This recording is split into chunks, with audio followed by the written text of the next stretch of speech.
tonight we're talking about making requests and partnerships.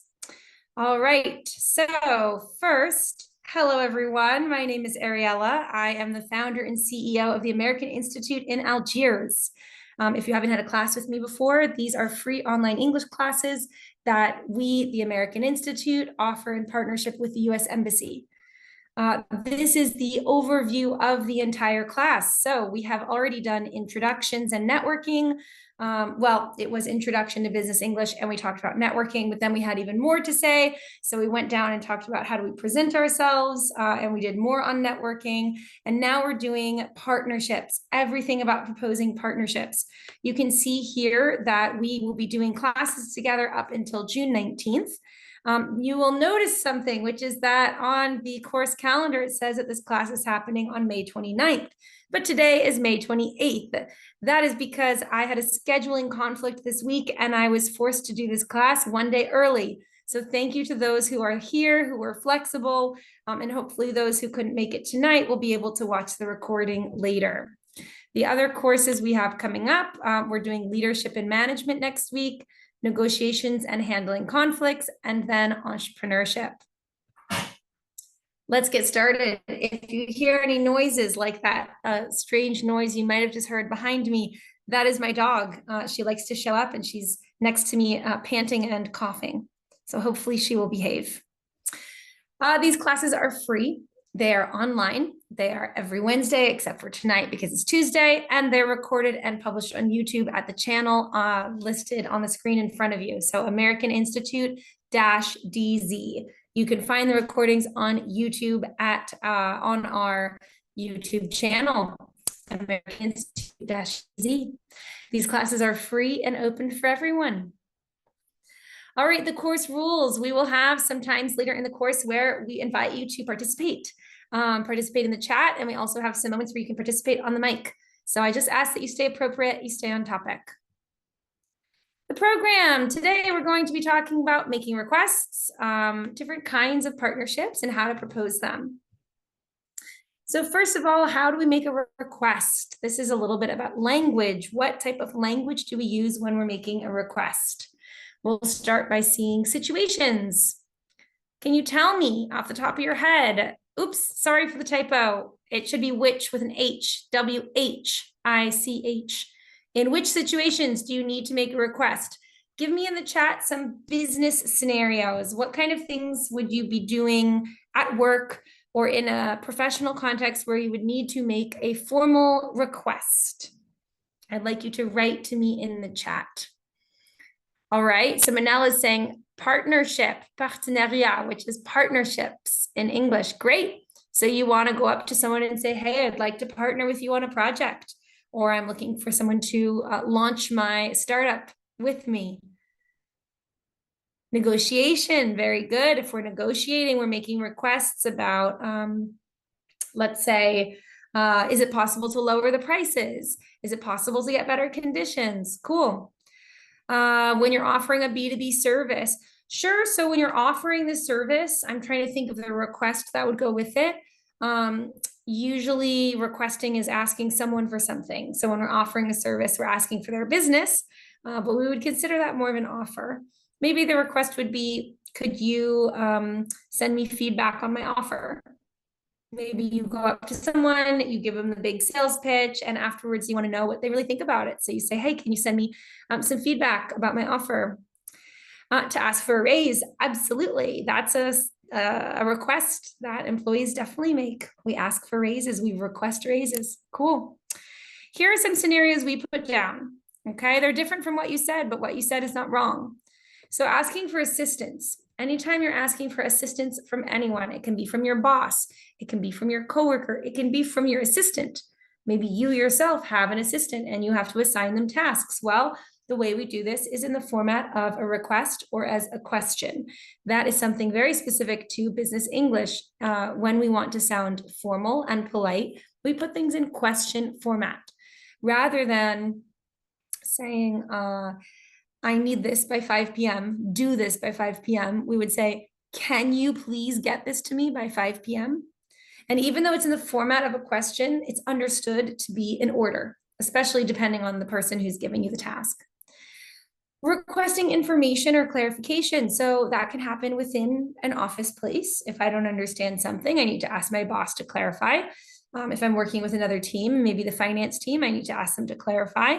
But it can also work between businesses. So requesting information, maybe I want to work with a new provider of, I don't know, maybe what are services? IT services. We work with a contract company that makes sure our internet is good, that our phone lines are good. Maybe we have Ethernet.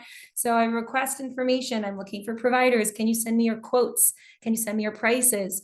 Could you let me know how your service generally works? All right. Requesting a meeting in the company, outside of the company. Seeking permission or approval for leave. What does it mean, leave? You can probably guess from, if you're not familiar with the term, you can guess from the image. What does it mean? Requesting, seeking permission or approval for leave. Okay, Abdenor says off days. Cool. What's another word for it? There's two, there's a British term and an American term I have in my head. I want to see if anyone can think of it. Taking a break. Yeah, thank you. Vacation. That's the American way to say it. Or holiday, asking to go on holiday. This is the British term. So this is a small piece of information. I don't know if it's interesting, but we in the US, we say holiday for specific days, like Thanksgiving is a holiday. But when we personally take days off, like we say, hey, it's the middle of August, I'd like to take 2 weeks where I don't work and I go to the beach and nobody talks to me. We don't call this a holiday, we call this a vacation. For us, holiday is only those specific days that are unique either to our religion or national holidays like 4th of July, okay? Whereas in the UK or in British English, they use holiday for both. So they'll say, I'm taking my summer holidays. And as an American, it always sounds a little bit funny to hear people say like they own holidays, like, oh, your holidays, even though now I've gotten used to it. To go on leave is used in American and British English, and we actually use this term specifically when we're talking about maternity leave or paternity leave. So after you have a child, maternity leave is for the mother, paternity leave is for the father, or we'll call it parental leave. That can be either for both or for all parents. Great. So let's talk now about how, oops, oh my goodness, how did my slide skip? That's completely at the end. Let me go back to the right slide. We have assistance, information, permission. So how can I make a request politely without sounding too formal? I want to see, I know this is kind of a hard question, but I want to see what you think. How can I make a request politely without sounding too formal? Oh no, I'm giving things away by moving the slide. Are you looking at the slide with me? How can I make requests politely without sounding too formal? Starting with a greeting. Great. Oops. Gosh, it keeps skipping ahead in my slides. Let me go back. Okay, starting with a greeting. Thank you, Yassine. That's a great start. How do I make a request politely without sounding too formal? Of course, requests need to be polite, but depending on the context, they don't need to be super formal. I mean, they do need to be formal, but we don't need to act like we're talking to the Queen of England. Someone said, who is this Abdenor? Can you call someone by their first name? Yes, that's a very interesting or important consideration when talking to someone. So if you've already met them before, it's generally considered normal to use their first name rather than their last name, Miss Knight. People refer to me as Miss Knight. I'm like shocked. You can still make a polite request without going so formal to use last names. Great.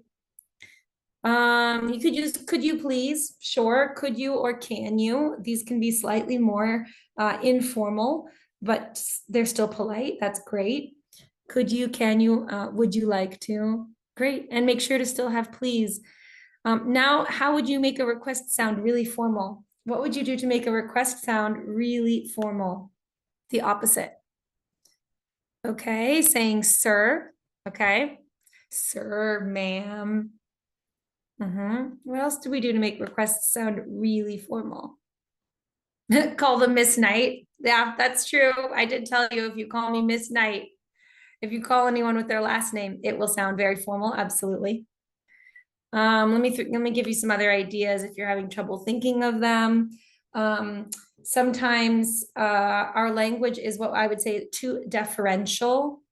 Or not too deferential. With formal requests, we use deferential language. I'm going to put this in here so you can see what I'm talking about, because to have deferential language is saying to someone, like if you think that you're speaking with royalty, or maybe it's Bill Gates, it's royalty from the business world. A way of making a request very formal is to sort of defer to them on everything. Oh, please, if you have time, I'm ready to meet. If you want to meet in the office or in the coffee shop or even just a video call, you decide everything. Okay, I was wondering if it would be possible to maybe have a minute of your time, just a minute, not too much time, and you can pick the time and the place. Call me at midnight. I'm available. We defer to the other person, making it clear that we see them as someone with very important things to do that doesn't have a lot of time, and we put ourselves in the hierarchy. We say, I have all the time in the world. You clearly don't. So we're sort of showing them, we're deferring to them as the more important person. Okay. All right. Is it appropriate to use contractions like can't or won't in formal requests? Pay attention to the word formal. Formal requests. I see Abdinor saying in Arabic and French, to make things more formal, the equivalent is to talk to one person, but in the plural form. So vous, I imagine, or entuma in Arabic, I think. I'm not sure if that's correct, but yeah, absolutely. Other languages have specific language to demonstrate it's formal. In English, we don't have that. Everyone is you. So we have to use other language tricks to make sure it's clear that it's more formal in some situations and less formal in others. Thank you for that. Very interesting. All right, can we use can't or won't in a formal request? These are called contractions, where we're pushing language together. All right, some people say I think so. Other people say I don't think so. Maybe we need an example. Let's try to do an example, and we have to see if it sounds formal. You know, I can think of an example in a question format. Oops. Every time I click this, it goes to the next slide. Well, I gave away my slide. The next slide basically says, in general, these are too informal, but I do have, and I have one scenario in which it's okay. And I'm sure there are exceptions. So if you think of an exception, please send them to me. Questions. We often use contractions in negative questions, like, won't you, actually, no, that's too direct. Won't you come here for a second? No, that's direct. I can't seem to access the file. Could you please help me? Something like this, where it's not directly part of the request, okay? But in general, I want you to think about how even this little change to language can make your language sound less formal. That's the reason I'm bringing it up, not to be really strict about it, like you can never use these in requests, but just to get you to start to think about what are the ways in which even small changes to our vocabulary communicate something about the formality of a request. Abdenor sends me an example. Won't we be able to arrange a meeting for tomorrow? Yes, but this is not very formal, because you're questioning them as if they are telling you, no, we can't meet till next week, and you're almost correcting them. Won't we be able to meet tomorrow? So in that regard, it's actually not very formal, because a formal request is not going to correct someone. A formal request is the word I used above, deferential. It is exceedingly polite. Some people, and I think especially outside of English speaking countries, some people find polite English to be too, almost like you're letting people walk over you. Like you make yourself sound so small. Oh, please, sir, as if you have no pride. But truly, that's just polite language in English. don't read into it. It doesn't mean that you using this language don't stand up for yourself or you think little of yourself. No, it's simply the culture of polite language. It's an expectation. So when you use it, it's understood that, oh, he understands polite language. People don't analyze it as someone who thinks that they're, the smallest person in the room. Okay. Well, Hisham is saying going to versus will. So there are some circumstances where changing to will may appear more formal, but going to and will actually serve different purposes grammatically. I was just going to answer your email, right? I'm talking about the fact that it's next on my list. Whereas if I say I will answer your email, it's very generalized for the future. Okay, so be careful. Those are not going to versus will is not about formality of language. It's actually different in meaning. It's about balance, basically, when you're writing a request, trying to figure out, how to strike the right tone. We want to sound professional. We want people to take us seriously. And we also want to make sure that requests are formal enough that we're not offending the people that we want a partnership from. All right. Something else to keep in mind when making a request is actually the word matching. So when you're speaking with someone, you will start to notice that they are using certain language. And I say speaking to, I mean orally as well as through email, because a lot of our requests these days are done via email. So if you're emailing someone and you say, hello, I'd like to request a meeting with your head of department to discuss a possible partnership. When might there be an available time in your schedule, using modal verbs like might, may, could, would. These are also more formal language. So you basically construct a formal, not too formal, not very formal, but a formal written request for a meeting. Now imagine the response you get is much more casual. So it's me, Ariella. I sent that email saying, dear Mrs. Smith, I would love to schedule a meeting with your head of department at his or her earliest convenience. Please let me know an agreeable time. Sincerely, Ariella. Imagine I get a response that says, hi, Ariella. We would be free on Tuesday. Is it okay for you? Best, Mrs. Smith. Or maybe, no, she doesn't sign it off, Mrs. Smith. She writes Hannah, because that's her name. So she has really dropped the formality in her response. So now when I write back, I'm going to match, okay? Matching is very important in business communication. I want to show that I am following how she is speaking to me, that I am understanding that in her office culture, they are less formal, they are more relaxed. She's communicating that to me by responding informally. So when I write back to accept Tuesday as the meeting time, I will match her tone. Instead of dear Mrs. Smith, I will say, hi, Hannah. Or if I'm worried, if I think it's really too informal, then I'll say dear, but I'll still stick with her first name because she signed off with her first name. So I'll come in and I'll say, dear Hannah, thank you for your response. Tuesday is perfect. I'll see you then. Shorter sentences, less formalities, direct and to the point, okay? Matching is very, very important. One thing to keep in mind with matching is the level of person you're talking to. Okay, matching is important when you're roughly the same, I'll say, I don't want to say age because it's not about age. It's almost about stage or hierarchy. Let's go with hierarchy. You're in the same place in the hierarchy. So that's about position.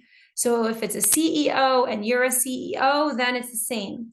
But if it's a CEO and you're an assistant, then it's not the same.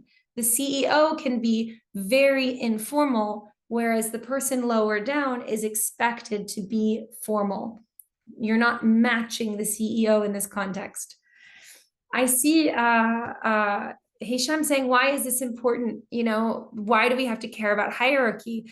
I think maybe it's true in other languages as well, but in English, being informal, we reserve this right for people who are more important. The idea is, if you think about my Bill Gates example, the idea a little bit is that they don't have the time. They're so busy, they're so important that they write their emails really quick. Bill Gates is saving the world. So he says, see you Tuesday, period. And he doesn't even sign his name. He just writes the letter B, and it's all one line. Maybe there's missing commas, missing punctuation. Okay, but when you write back, unless you are Elon Musk, unless you have the same level, unless you're a very important, rich business person, you do not write back the same way Bill Gates wrote you, because you have the time. You're not a super rich billionaire who is super busy and everyone wants his time. So you write back more formally. In fact, business English actually indicates a lot about hierarchy, whether we like it or not. These are the expectations of the language. So Abdunor is saying, think of it as if you have someone who's older and you call them uncle, right? Uncle Muhammad, Uncle Samir. It's a form of respect, whereas when they talk to you, they don't add anything. So you could say in the business English world, how we speak to each other is very much related to hierarchy, similar to this note about Algerian culture. I really like that comparison. Thank you, Abdunor. Although I'm ready for the people in the group chat who will say, why are we giving more respect to CEOs, interns, and all of us? We're equally important. It's all about the humanity first. I totally agree. I understand. But for your goals, for you to master the language and use it to meet your professional goals, I need you to know the expectations. So the expectations are that hierarchy will affect how you use business English. All right, so we're going to talk about a nice interaction with a request. So we have a person talking to their manager. So, hey, manager, let's say it's Joe. Hey, Joe, do you have a minute? I need to take next Thursday and Friday off for a family event. Is that okay? Manager says, sure, we can make that work. Just make sure your tasks are covered. Is this request formal or informal? Tell me in the chat. Is this request formal or informal? I'll give you a minute. I have one informal. And while we're here, tell me why. How do you know it's informal? Okay, everyone's saying informal. How do you know why? You're right, it's informal. What is telling you why? Yassine says because of the phrase, do you have a minute? Okay. Abdunor says because of hey. Is that okay? Anyone else? How do you know it's informal? I suppose you could tell me that using the manager's name is informal, but truly in an American workplace, you use everybody's name, even if it's the big boss. Okay. Yeah, Juba, I need to take next Thursday and Friday off is pretty informal. You in this moment are almost putting a little bit of pressure on the boss to accept. And in a formal scenario, you can't put any pressure. Okay, you have to act very deferential. You never pressure someone when you're being very formal. So we see a few reasons why this is formal. I think in the chat you got them all. Hey, that's informal. Do you have a minute? Relatively informal. And it's not saying, I'd like to schedule a meeting. That's another thing. So the language, do you have a minute, is informal, but also the fact that this individual goes directly into asking this question. They don't schedule in advance. That also shows you it's informal. For a formal request, you ask in advance for usually an audience or a moment to be received to send your request. Is that okay? Yeah, also informal, in part because it's so short. So a more formal way to say this, actually send me in the chat. What's a more formal way to say, is that okay? Well, I just have I'm out of water here. I'll get some later. Is that okay? Tell me, how would we say this in a formal way? Is it possible? Do you agree? I don't know. I think those are similarly informal. Does this align with your schedule? To me, it's the same level of formality. It's nicer. Okay, I'll give it to you, Yassine. That's slightly more formal because you're showing consideration. If you don't mind, to me, same. Is that okay? If you don't mind is the same to me. Oh my gosh, sorry. Okay, that's my dog. She's just scared. She just really scared me by barking. Moose, I'm in the middle of a class. Sorry, everybody. Maybe I'll bring her on the screen again just to say hi. so she can see who she's interrupting. Okay, I want you to try to use the word would. Would. That's going to help you make this more formal. I'm going to put it in the chat. How can we say, is that okay with would? This is how you will make it more formal. Would or could or might or may, using what we call a modal verb. Come on, Abdinor Yassin, you are my most active participants. Manel, get in here. Okay, Zimori Drifa, would you mind? Yeah, beautiful. That's more formal. Najla, would this seem, I see the word suitable for you. I don't know. Oh, suitable. Suitable. Good. Would this arrange you? Would this not arrange? Would this be okay with you? Would this be possible? Thank you. Would you please grant me Friday and Saturday off? Yes. So to make requests more formal, you're going to go for would, could, might, and may. Automatically, even if you say, would that be okay? It's more formal than, is that okay? These are words that signal formality, that signal politeness. Great. Here's an example that is not good, and we have a little bit more text. So now it's not a manager to an employee. Now we're dealing with a supplier. So let's see, what kind of context? 100 units of your product. Let's imagine that this is a printing company and they're bringing us, they're offering quotes for new machines or for new toner or for new printer ink. Okay. So the supplier says, Dear Ariella, because the supplier is writing me. So she says, Dear Ariella, I hope this message finds you well. We are eager to support your upcoming project and would be happy to provide a quote. Could you please provide the necessary details and requirements formally? But what I say back, whoops, is, hello, supplier. We need 100 units of your product next week. Can you just send over a quote? So obviously I have a lot to learn because this is not a very formal response. Tell me first about the supplier's request, because we have two requests. The supplier has a request and then I have a request in response. The supplier's request, is it formal or informal? Tell me yes, or sorry, tell me which one and why. The supplier's request first. Is it formal or informal? And tell me why. Why is it formal? Okay, everyone says it's formal. Why? Why do we know that's formal? Could you please? Great. Number one. What else? Yeah, modal words. Very good, Manal. Yeah, I hope this message finds you well. Thank you, Hisham. So I hope this message finds you well is, well, let me let you finish sending things in the chat and we'll go over them. Someone said, thanks. Did they give thanks for giving? We're eager to support. Happy. Could you please? I was thinking maybe they said thanks for sending us the quote, but they don't actually say that. Dear. Okay, good. Dear Ariella, could you?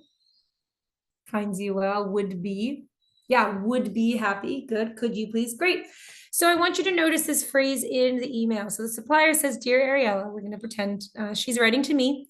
I hope this message finds you well. So I hope this message finds you well is what we call in English a formula or a formulaic phrase, meaning it is something that is expected in formal emails. I don't want to say it's meaningless because of course it means that I desire that you, the receiver of my email, are in good health and are happy and are having a good day. But the reality of it is it's expected regardless if I care. It's not really considered honest or something that needs to be addressed. It's just a formula. You are expected to put it in formal emails, not just request emails, any emails. But it does indicate that it is formal email. Then we do have modal verbs. We have would and could. And we have, well, I mean, we're asking for something formally. So it makes sense if I want a formal document that I'm sending it in a formal email. And then, yeah, and the use of dear instead of hi. So now why is my response informal? What do you see that's informal? Hey, hey, hey. Can you just? The direct request. Can you? Anything else? No formal greeting. We need. Very good. Thank you. Next week is pressure. Thank you, Sema. Good. Great. Can you? Very good. And thank you, Manila. Yeah, it's too short. So you guys nailed it. There's a lot of things wrong with this answer. Number one, it doesn't match. The supplier is being very formal by me being informal. It's almost like I'm suggesting I'm better than them, that I feel like I'm higher up. I don't have to match them. Okay. Especially because there's a big difference. It's normal to go down in formality the more you talk to someone because you get to know them, even if it's an email chain back and forth. But in the first moment, to drop back down that quickly, that far, it can be offensive. So yeah, hey is too informal. In fact, hi is more formal than hey. I know it sounds really silly, but hi is fine or hello is fine. Hey, very informal. I don't make the rules, I just share them. We need, very good. Thank you, Sema, for pointing that out. Saying we need 100 units is putting pressure on them. Also, it's exactly contradicting what they asked for, because they said, could you send a formal, could you send the requirements and the details formally? And I'm almost refusing them. I'm just ignoring it and saying, we need this. Then I'm saying next week, I'm putting pressure. Again, need pressure. Next week, pressure. Then we have can. Can is fine in some requests, especially if you add please, but it's the least formal way to ask it. Could is more formal than can. Okay, so I prefer could over can. And then we have the just. Could you just send a quote? So just is a way of demonstrating, I'm not asking for a lot. You want a whole formal request? Could you just send a quote? Don't make me do all this work, right? And I'm almost offering to them a little bit of a feedback, like a criticism of what they've requested. Beautiful. Thank you, everyone. So we're going to try an example now. So I want you to write a response.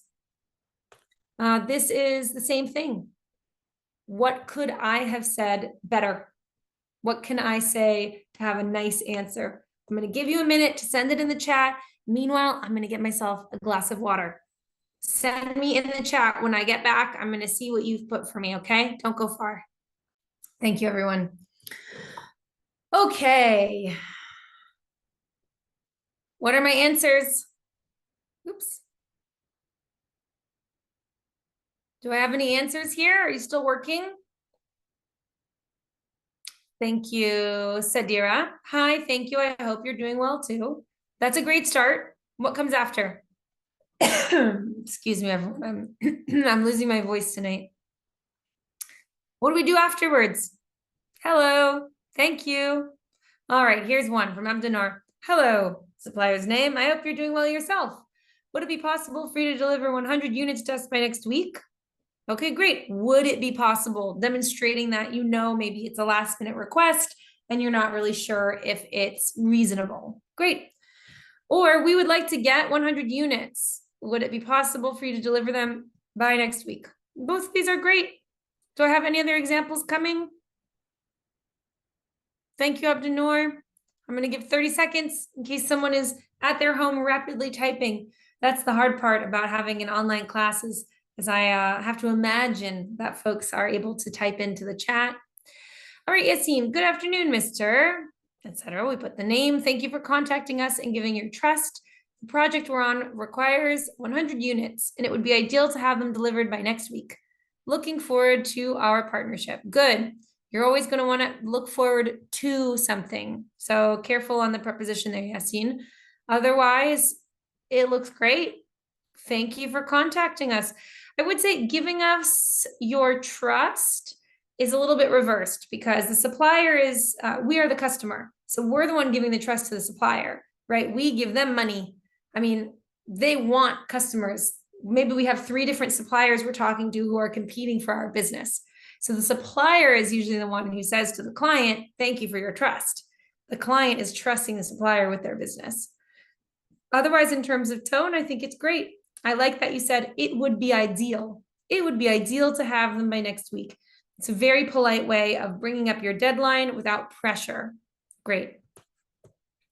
All right, well, if no others are coming in, we're going to keep going. Here's another example. I think we're going to go through this just for the sake of time, but you can see we gave a very informal. Coworker says, yo, got a minute? I need your help with the presentation slides. They're a mess. I'm going to skip this example. I just want you to think about what do we do when we get responses that are too informal? I need your help with slides. They're a mess. How do we handle it? But unfortunately, we're just going to move to the next one. What are some phrases or words I should avoid when making requests in a business setting? So we're going to avoid informal greetings like hey or hiya. Hiya is very informal. Hiya. Minimize, or yo, like in the last slide. Minimize abbreviations and acronyms. That's simply because, well, in general, using an acronym, it's the same always in business English. It's about time. The longer message shows I have time. I'm giving my time to you. That's what makes the request polite.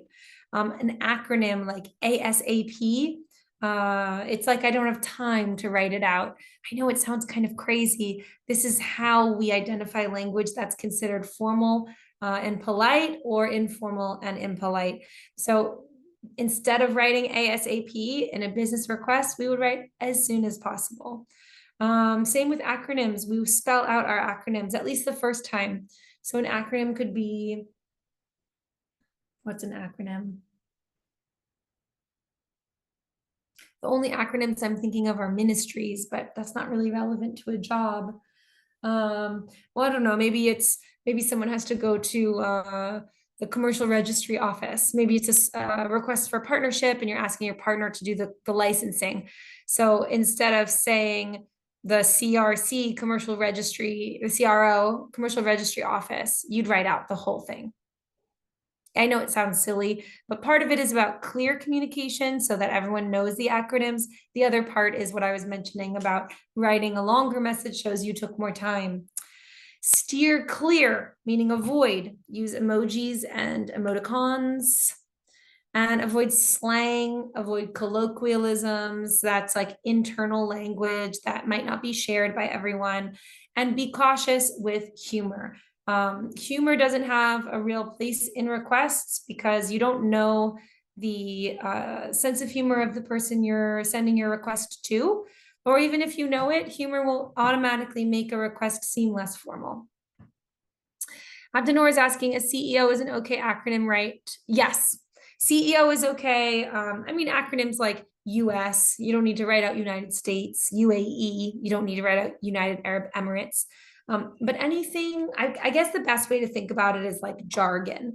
A lot of times acronyms are not shared knowledge. So in my community, we may talk about something so much that it has an acronym, like the commercial registry office. I started a business. I talk to other entrepreneurs. So for us, that acronym means something. Maybe the person you're sending the request to won't know it. So that's part of the reason that we don't use acronyms, is we don't want to embarrass them. And we want them to understand without a shadow of a doubt. We want to know that they understand our message. But there are some acronyms that are so globalized and so clear that it's actually the opposite is true. It's weird to spell it out. It's a little bit weird to write Chief Executive Officer instead of CEO. So thank you, Abdenor. That's a very good point.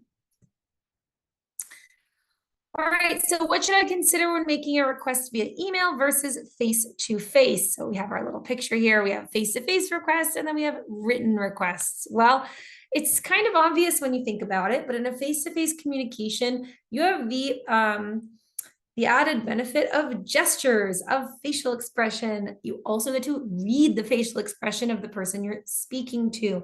That means you can use slightly less formal language. So you can, if we think about the request of the manager, the person requesting time off from the manager, maybe if they're doing it in person, they can see the mood, they see the manager's relaxed, they see that they're sort of open to hearing the request. So they go more informal. Hey, Joe, I really need some time off. I'm super sorry for the late request. Is it okay? But in an email, you don't know the person's mood. You don't know if they're busy. You don't know kind of what state of mind they'll be in when they receive it.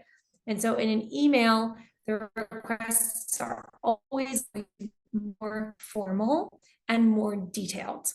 Okay, especially because it's not just about you not being able to get a read on the person you're talking to. It's also about that person not getting a chance to engage in conversation. So saying, hey, wait, you said you want Wednesday and Thursday, or did you say Thursday and Friday? We can clear things up right away when we're talking. In an email, all the details need to be there so that there isn't a long back and forth focused on just clarification. So those are some major differences. All right, here's some examples of requests, but I think I'm going to start to move forward a little bit. Yeah, wrong with the example. Okay, I'm just going to move forward for the sake of time because I really want to start talking to partnerships. But if we have some time at the end, maybe we can do some more requests and how to make them more polite. So let's talk about partnerships. I move past the question, what is a partnership? So in a business context, of course, a partnership is when two or more people or two or more entities team up to run a business together. What is an entity? Why am I saying two or more people or two or more entities? What does entity mean? Tell me in the chat, please. Send me a synonym or an explanation. What is an entity? I see companies, organizations, associations, group of people.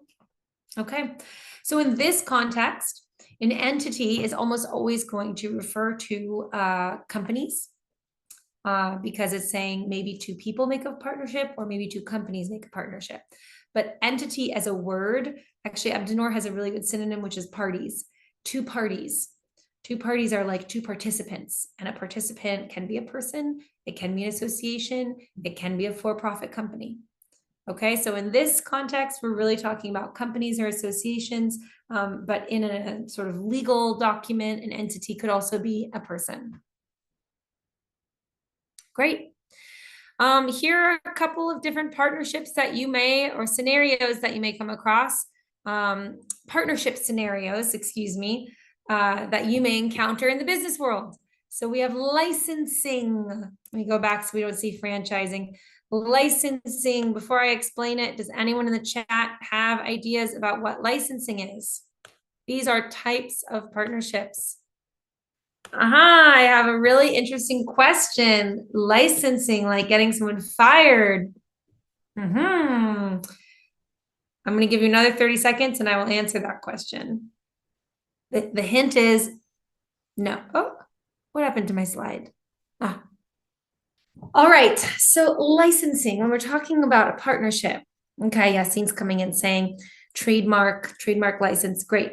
So in a business context, let's say I am McDonald's. I'm the founder of McDonald's. We have fast food restaurants, and I want to open McDonald's in other countries. There's two ways that you can go about doing this. Either you, what's called franchise, which is you build businesses in other countries, or you find a partner and you give them the right to run their own McDonald's. And that is called licensing. They create their own entity, let's say, using your branding and your product. And as far as the consumer is concerned, the person going, they don't know who runs the McDonald's. They think it's McDonald's, the headquarters, but it could be that a local company has a license where they run a local McDonald's, and in exchange, they pay some money every month to the person they license from. Yeah, Esma is maybe explaining it more simply and more effectively. Thank you, Esma. Saying one company gets the right to represent another. That's a big type of partnership. Another type of partnership, I already talked about it in my first example, is franchising. Franchising is when you build businesses, you continue to build your business beyond its initial concept. So franchise are going to be lots of McDonald's spreading throughout the world. A joint venture or a joint partnership is usually between two companies. In fact, only between two companies that come together to work on a new shared project. Maybe we have McDonald's, What's an example with McDonald's? How about this idea? We could have a McDonald's Ruiba joint venture where they create businesses in Algeria that are a combination of the two of them. So it'll be called Ruiba Donald's instead of McDonald's. I know it's a terrible idea. You just have to go with me here. And the concept is neither fully Ruiba, it's neither fully McDonald's, it's a joint venture. And they both gain from the venture. They're shareholders. Yassine, what is the difference between franchising and licensing? Is this what you're asking? Because it's not showing on my screen. Sorry, one second. Okay. Hold on, everyone. The dog has been activated. I couldn't find my mute. I was going to try to mute you. I'm so sorry about the barking. I think she's gone. Let me see. I had a really good question. What is the difference between licensing and franchising? So Yassine, I'm actually going to tell you, I often get these confused. So I'm going to tell you what I think is true, and then I want you to Google it and help me find the answer, okay? Because these are similar. They're both about giving rights away to operate your business. And I believe the difference has to do with the amount of control. So in franchising, you, the central business, have more control over what is being offered versus a license where you're just giving branding permission, and then they can do whatever they want.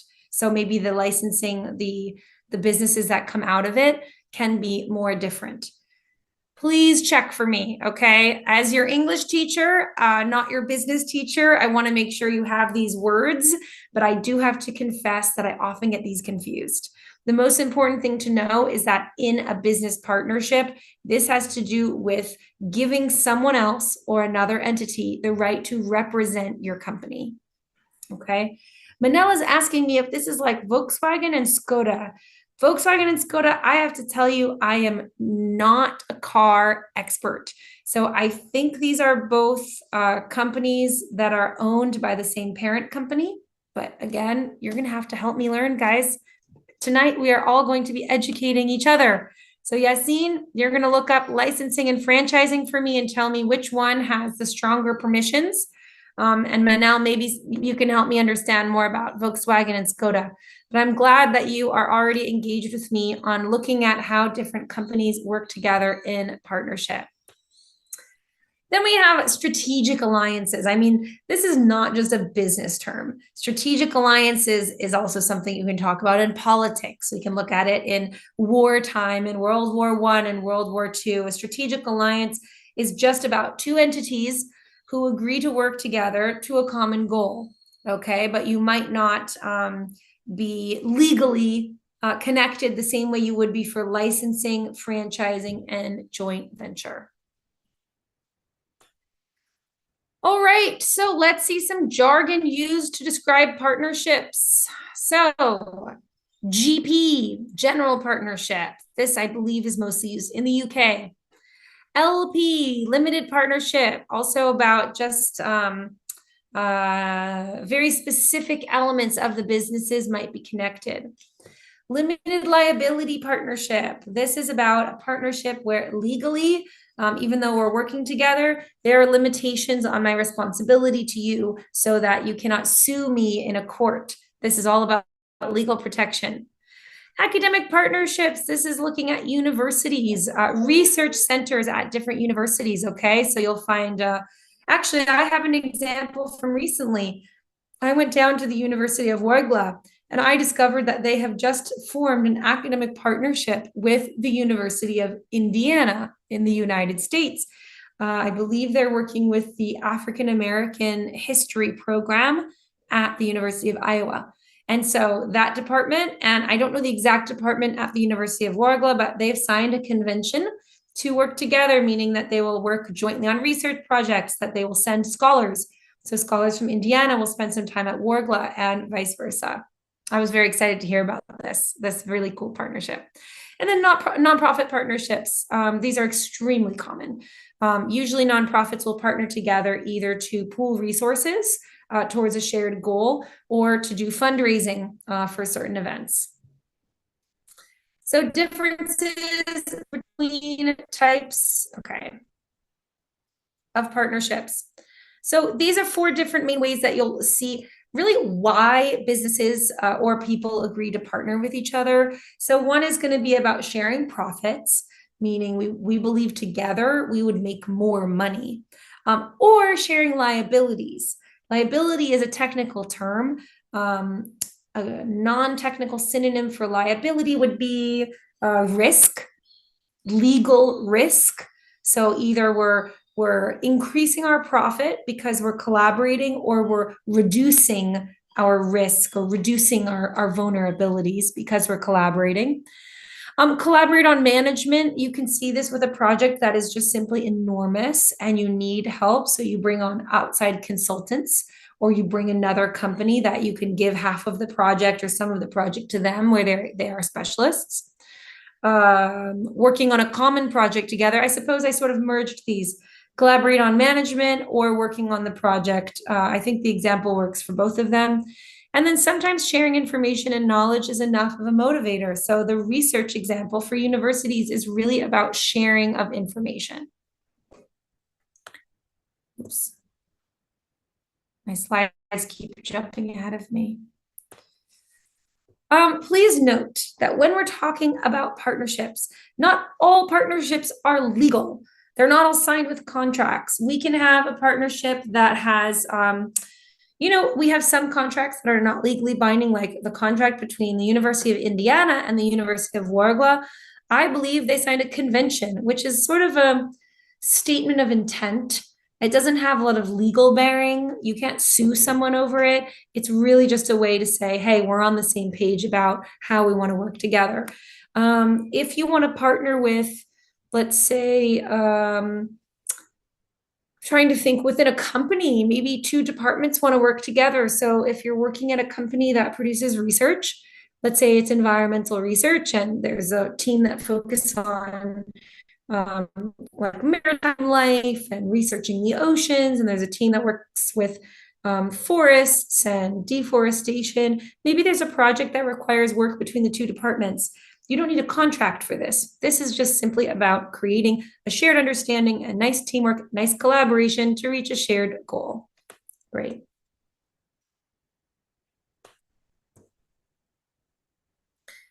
How can I build partnerships? Okay, this is the part I've been rushing to because I really want to talk about the skills required for creating partnerships. So we can talk about starting to build a partnership first by pitching. So you're the one initiating. When you're pitching a proposal, it means you are going, and pitching is usually considered something that you do through speaking, that you do in the moment. Either you book a meeting or you find someone at a networking event. You share with them in a few minutes why you would be interested to work with them. Or maybe you're the person receiving. So people want to work with you. They're sending you proposals. Maybe you put out a call. We call this a call for proposals when you're looking for a partner. It's almost like a tender, like you launch, well, I suppose tender is also quite a technical term. Let me put these in the chat. Call for proposals, CFP, or launch a tender. I know I don't usually speak anything but English here, but just because tender bid is a really complicated, oops, I've misspelled it. Launch a tender, ER.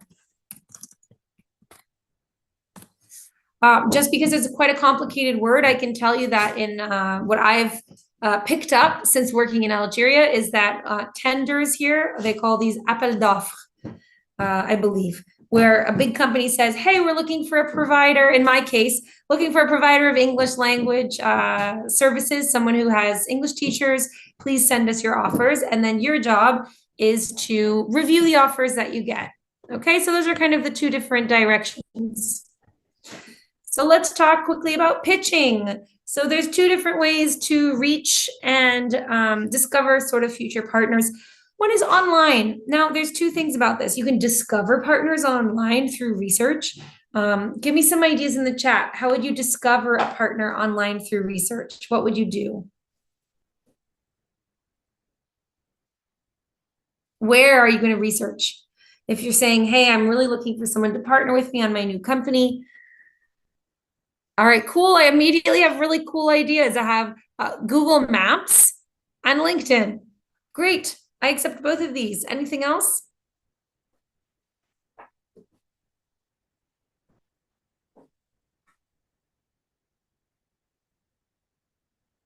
Checking in on my dog who's proceeding to make more noise.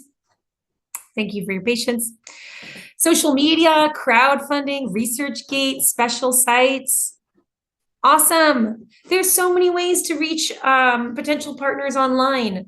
So, okay, I see. Yeah, Google. Thank you, Chuba. You can basically Google for it. Ads. Maybe you run some ads looking for partners. Great. The first place I recommend starting for anyone who wants to start a partnership is LinkedIn 100%, especially in Algeria. Researching companies, researching hashtags, researching connections of your connections. Great. Then the next one, I mean, I think honestly, social media, and also I really liked Google Maps because you have to think about what are the tools that are most commonly used in your market. So if you're in Algeria and you want to open a hair salon, and let's say you want people at the salon to do nails. So you're looking for someone who does nails and you want to convince them to move to your salon. You're going to find a lot of sort of nail salons, people who specialize in nail, manicures, pedicures. You're going to find them on Google Maps. Great. So all of these ideas, so many different ways to find partners. In person, how would you find a potential partner in person? I guess the question is, where do you go, right? If you're in person, you're physically going somewhere to meet partners.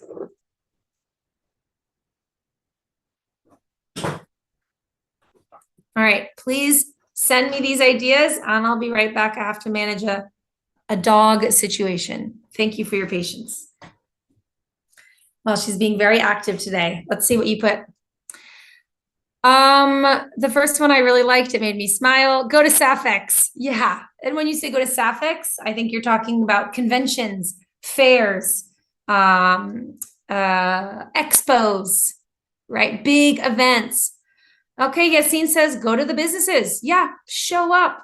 We call this door-to-door, door-to-door marketing or door-to-door partnership, door-to-door sales. Okay, we have events, conferences. Great. Look for conferences in the interest area that you have. Workshops, events, PR. I'm not sure what you mean by PR. You can organize conferences, sure. Yeah. Whether you're the host or you're the attendee, essentially, I think everyone here gets the idea that you want to find an environment where you have an opportunity to interact with people who are interesting for your partnership idea or partnership proposal. Thank you, everybody. And I see someone saying coworkers. Yeah, sure. Future partners can be, especially if you want to start a company, that can be friends, that can be family, that can be coworkers. Certainly, it might not be exactly the business environment, but you'd still be doing a business proposal. Here's what we wrote.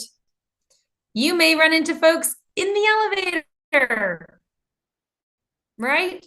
Anywhere is the potential, anywhere you're interacting with people is the potential to have a conversation about requesting partnerships.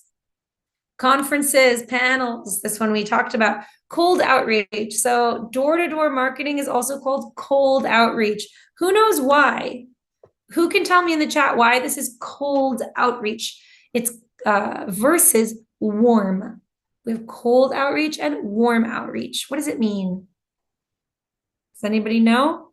Abdenor, because the customer is not expecting us. Great. Does anyone want to add anything? We will get a lot of refusals. It is possible.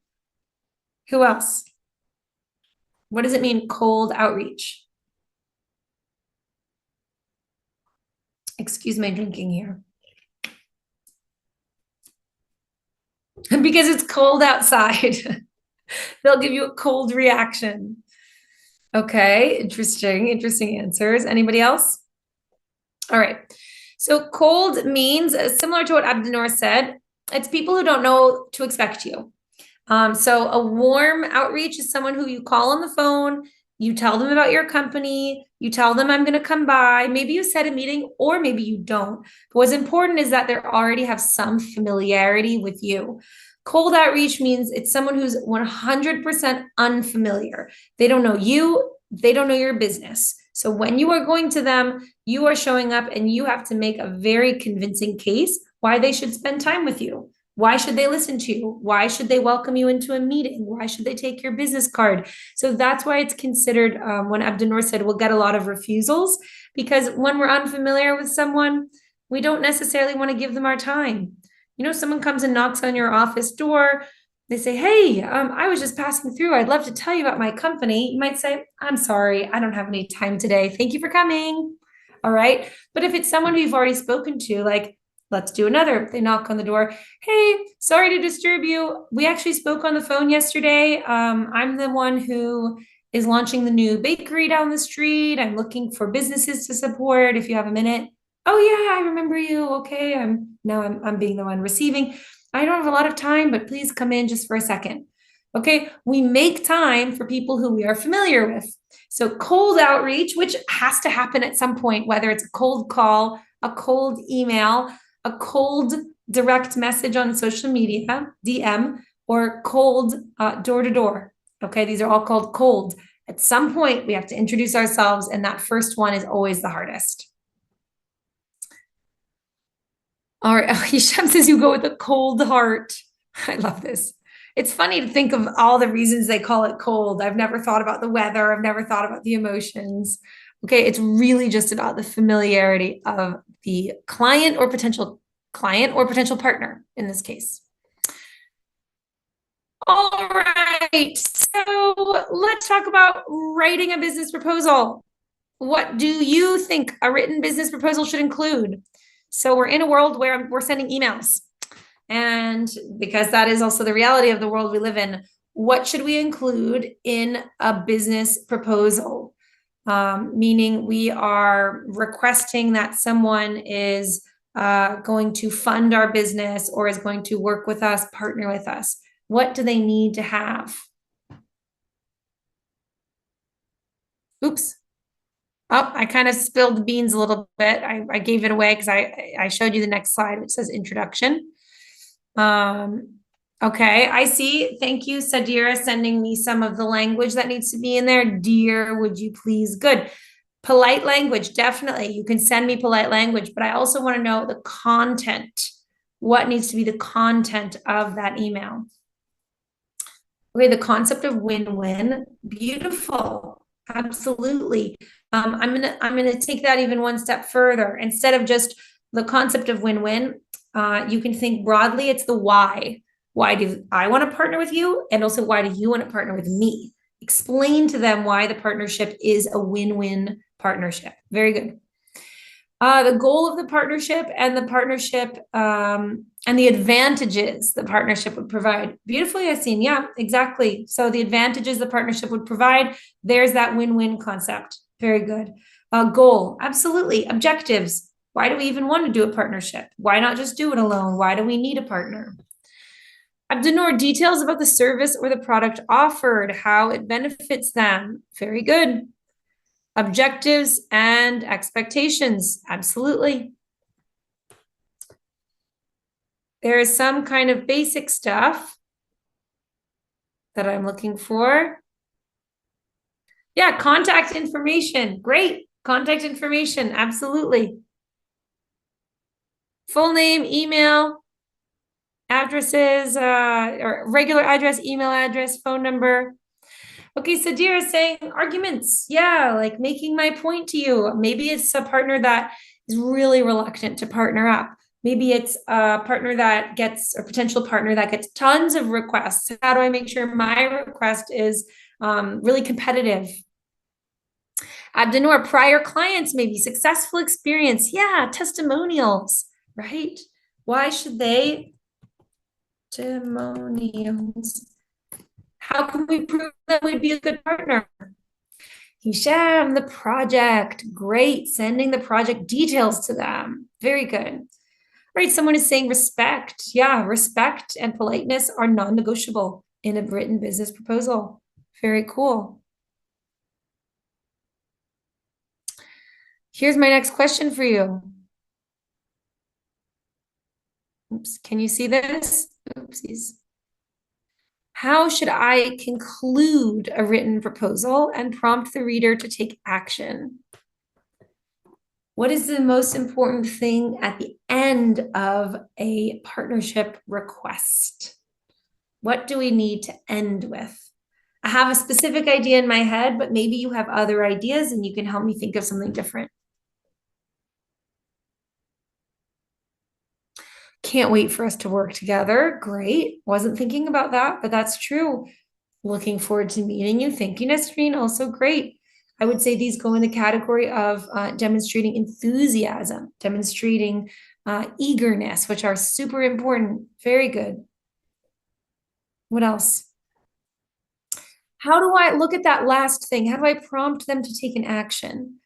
Abdurazak, call to action. That's what I'm thinking of. CTA. Give me examples. What is a CTA? Yeah, Abdinor says add a call to action button. Okay, but give me details. What is that call to action button? Okay, Najla gives us an example. We're looking forward to your positive response for an eventual collaboration. Okay, that does both, right? Enthusiasm and says, I want a response. Call us. Okay, call us is a call to action. Sure, maybe it's a little informal, a little direct, but great, call us. Give them information, name, address, phone number. Okay, they need that information, but that's the information itself is not the call to action. Sending them to the website, for example. Okay, great. So a call to action. What is a call to action? They're really simple things. I mean, the examples I gave you right here are like sort of social media call to actions, just so you understand what call to action means. Click here, right? It goes to the website. Learn more, goes to the website, goes to the proposal. Join now, maybe it goes to a Google form where you sign up. Okay, a call to action is where you ask the person who you are sending your information to do something, to take an action, whether that action is to view the website, whether that action is to fill a form, to register. Maybe it's a call to action is to call someone, like Nejla said, call us. Okay, but I would like to hear now you to send me, as I said, these call to actions are really social media call to actions. Send me a call to action that you could put in an email at the bottom of an email where you're proposing a partnership. What is a potential call to action? Oh, skipping my slides again. A potential call to action in an email. Okay, Abdinor says, putting a deadline. Okay, for me, the deadline doesn't necessarily make it a call to action, but you could maybe motivate someone more by mentioning a deadline very politely. So an example of that would be, we are hoping to confirm our partners by the end of next week. I really can't wait to talk to you about this. So you could mention the deadline very politely. Okay, Nayla says book now. Okay, book now. This is again kind of social media. This is like a PD, like a not PDF, like a, let's say, social media post or story. That's the word I'm looking for. A story on Instagram, right? Book now. We click it. But what about in an email? How can you have a call to action in an email? I see push a customer to get in, give them an offer like a discount price. Okay, let me give you an example.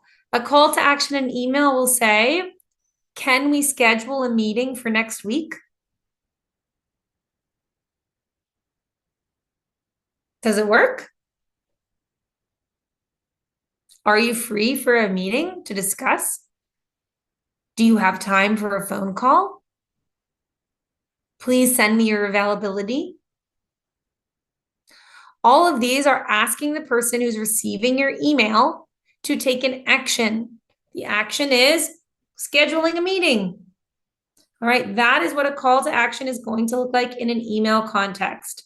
I'm going to go ahead and share with you the list we have. So in the written email proposal, we want to clearly outline the next step and encourage the reader, our potential partner, to take action. So that action can be scheduling a meeting. That's the example I gave to you. This is the most common, right? Because the first thing that we need for a potential partnership is we need to talk to them. It's hard to put everything in an email. We need to have a moment to speak with them about the partnership. Signing a contract. Okay, let's go ahead and put a signature on the attached document. That's a very immediate call to action. Maybe at this point, you've already done the negotiation, you've already talked with each other, and now is the final offer, the final proposal offer, and you attach a contract. Provide feedback. So if you remember in the first example with the supplier says, well, actually the supplier asks for a quote. That's a call to action to ask for a quote. This one says feedback. So maybe you send someone a proposal, a partnership proposal, and then in the email or at the end of the email, you say, please let me know what you think. Let me know your thoughts. Please share with me if this is something you'd be interested in.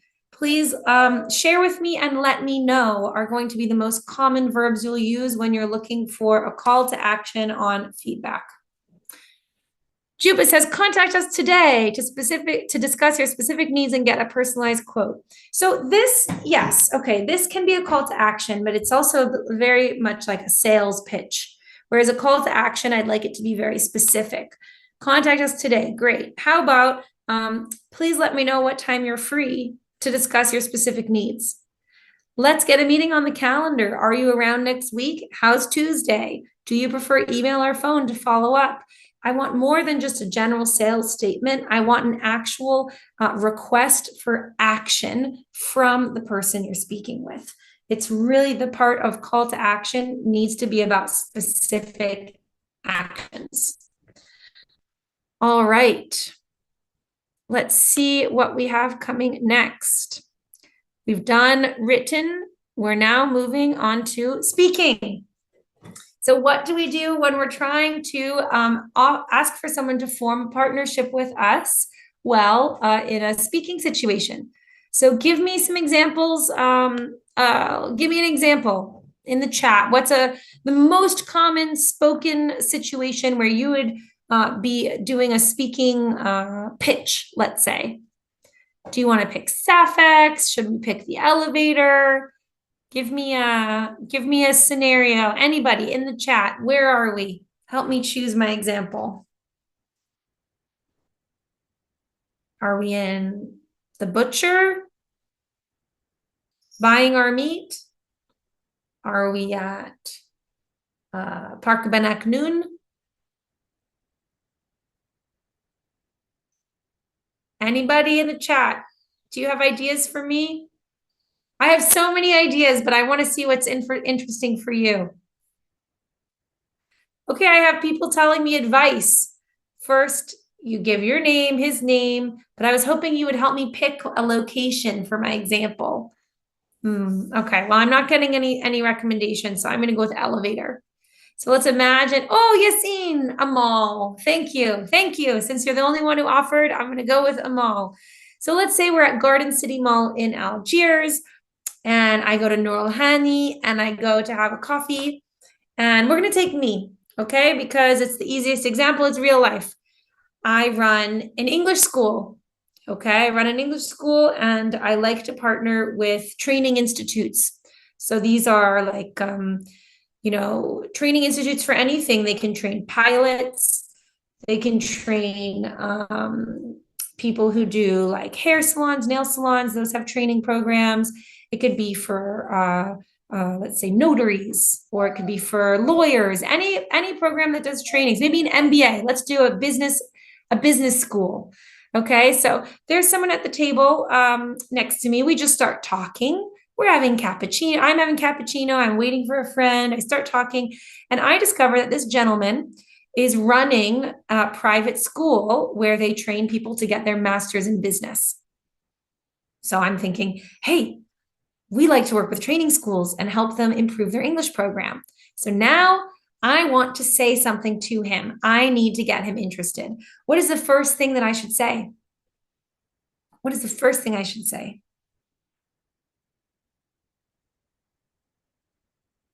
Tell me in the chat. Send me some tips. What's the first thing I say to this potential partner? Do I say, hey, hiya? All right. Nayla says, present yourself. All right. Darifa says, I have a proposal for you if you don't mind. Great. I like both of these. Nayla, I agree. The first thing I would do is present myself. Hello, my name's Ariella. I actually run an English school. We're called the American Institute. Great. Then we have Darifa's ideas in the morning. Darifa saying, I have a proposal for you. Great. So we go directly into letting them know that, hey, I'm actually interested in partnering. Cool. We're going to start with something called the hook. This is what we use in English when we're talking about the phrase that we use in English when we talk about how to get someone's attention. So I like your suggestions about just going straight into, have you ever thought about a partnership? Great. Sadira is saying, I have a new idea. I want to share it with you. Great. So you can hear my dog. She's ready. She's ready for me to finish the class and start playing with her. Okay, so we start with our hook. Okay. We can have a hook that is an anecdote. Anecdote means a story. We have the anecdote and the hook. So telling a story about who we are. Maybe I tell a story about how I arrived here in Algeria. The benefit statement. Why should this person even be interested in me? What is in it for him? Why does his school need a partnership? He's a busy man. Why is it interesting for him to listen to me talk? The problem statement. Why does he need me? Right? What is the issue? Why do I think this person needs a better English program? So, well, let me get the last one up. And the question, or even regular questions, more than one. So the hook, maybe I go up, I say, hi, my name is Ariella Knight. I run the American Institute. Can you hear the dog in the background making all this noise? I'm sorry, that's why I'm laughing. She's whining at me. Okay, excuse me. Let me start again. So the hook, I'm going to use myself as how I hook with someone. So I'll say, hey, I actually run an English school here. I'm going to use an anecdote. I'm an American English teacher. I'm sorry, I'm laughing at the chat. Abdenor says, I want the webinar to end so you can pet your dog. She's really giving me. Do you hear her? Oh, she's acting like she's being attacked. All she's doing is sitting next to me. All right, let me take away one thing from her and I'm going to finish. I'm so sorry. Thank you for your patience. I'm so sorry. Hopefully this will help. I tried to move her toys around. Okay, the hook. We're going to do this and then we're going to end for the day. This is going to be me pitching a partnership to this person I've met at Norlhani. So the hook is, hi, I run an English school. I created that English school when I moved here. I'm an American. I came as an English teacher and I ended up opening a business.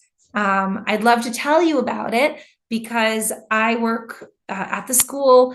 We work with a lot of training schools to help improve their English classes. In fact, it's been really good to have that outside English expert come in and help work on a training program that has so many different modules. So we help take care of the English part. In fact, what we've noticed is that the quality of English classes at training institutes right now is not high enough because the students are young. They come in with a really good level of English, and the existing instructors don't always have the right level or the right methodologies. Is this something, now I'm doing the question, is this a problem that you experience at your school? That's one question. I could also say, have you noticed that your students are coming in with that level of English, that really high level? That's a question. I could choose a different direction. I could say, tell me, is English a priority for your students? Is it something they look at when they're choosing whether or not to come? Knowing that for training institutes, these are, for the large part, private entities that are trying to attract students that need a good, attractive program. All right, so that was my very quick, just improvised example of an oral partnership request. We didn't necessarily get to everything today, but I hope that this was still interesting for you. to go through a couple of examples of proposing partnerships in English. Next time, I'm going to try to go directly into having you, my wonderful online students, participate. So I hope you will join me next week. I will get you on the microphone, maybe even, I'll show you the slide, maybe even doing an elevator pitch of your own. Maybe we'll call it the elevator pitch or the Garden City pitch. We'll pick an environment, we'll pick a scenario, you will get on microphone and pitch your partnership proposal in front of all of us. So thank you so much. Thank you, Abdinor. I'm glad you're enjoying the class. I feel like I'm getting to know everyone through your chat personalities. I really, really appreciate all the interaction I'm getting. And thank you again for coming a day early. As a reminder, next week we will be on Wednesday night, and the theme is, let me put the slide. The theme is, leadership and management. Okay, so I will see you all on June 5th. Thank you for your time tonight. Thank you for managing the dog disruptions. I'm giving her a face because she really interrupted tonight. I appreciate you all, and I hope you have a great night. See you next week.